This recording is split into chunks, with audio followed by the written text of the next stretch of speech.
It is. I mean, I think it's extremely important for people to speak up for themselves. No matter how much as men we can put ourselves in the shoes of women, we're not women. We don't know what it is to go through 9 months of pregnancy. We don't know what it is to deal with a sick baby. We don't know what it is to be a victim of abuse. We don't know what it is to take care of a home, cook, take care of children, have sex, have babies. You know, that kind of burden only a woman understands, okay?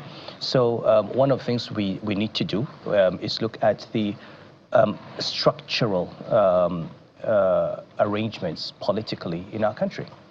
Okay, and I've always said, for example, if you take our Constitution talks about diversity. But what is diversity? It says it's diversity of states.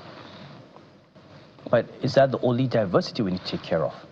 Should our Constitution not make a provision for a certain minimum representation of women in the cabinet and in the assembly? I mean, in my state, we have a state house of assembly. We have 40 members. As far as I know, since 1999 till now, we haven't had a single female member of the House of Assembly. Now, none of those men has ever been a victim of domestic violence. None of them is a victim of gender-based violence. It's not their fault that they're not thinking like women, but if you had 10, 15 women there would be bills talking about women issues. Okay, so we've got to go beyond, again, just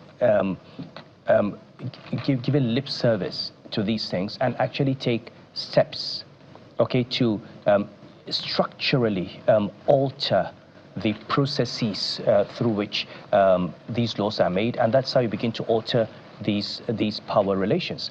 Now, we can do a lot by speaking up as leaders. So I'll give it. So many years ago, I made a statement that became very controversial hue and cry. I publicly said, look, I've said to my daughter that if you come to me and say your husband slapped you, but you did not slap him back before coming here, I would slap you myself. Okay, you know, it was a big controversy. But you know what? It brought up the question: are you allowed to slap your wife? I mean, as a Muslim, did the Prophet ever slap his wife? Do we know of the companions that we take as models, anyone who slapped his wife? In fact, what did the Prophet say about men who beat their wives? He said they are the worst among you. How do you beat a woman and then go and sleep with her? And there was, in fact, a case of a woman who came to the Prophet and said her husband slapped her, and he said, go and slap him back. So where does anybody get that there is a culture in a Muslim society that allows you to beat your wife? Where is the model? So, you know, that's why I say we need to make a distinction between a myth and a reality. Who defines the culture? And people tend to define culture, they tend to appropriate the term culture to justify an existing set of power relations. Yeah, and I keep coming back to that. It's about relations of power. Now, you've got to basically undermine, dismantle those structures. When you begin to have 50% of your cabinet are female, 30, 40% of your... Look, we've got 109 senators. How many women do we have? About four. 109. You've got 360 members of House of Reps. How many women do you have? And they're starting from a position of a disadvantage. If we've got highly educated women, many of them who are more qualified than some of the people that you have in those assembly, why don't you give them those opportunities? If you've got to have affirmative action, basically create a space, declare certain seats, all female seats. When the proposal came to the National Assembly to have 1/3 women, what did they say? They said, well, you now create a new senatorial district. So instead of having 109 senators, no, the men don't want to give up one seat. You create another seat. So you still have 109 men, and then you can bring in 30 women.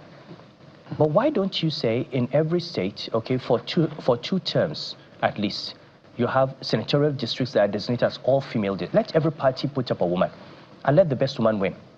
You'll at least make sure that 33% of your senators are female.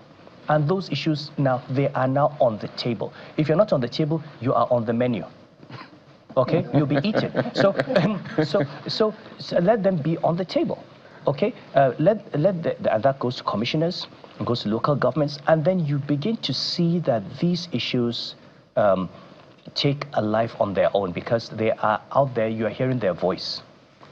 And you're compelled to listen to them. So unless we understand that some of these things that we call culture simply reflect, okay, relations of power, and begin to undermine the entrenched vested interests, and basically unpack these processes of power, we're never going to have the dynamic. Culture will always move, but we want to make sure that it moves in the direction that we want it to move.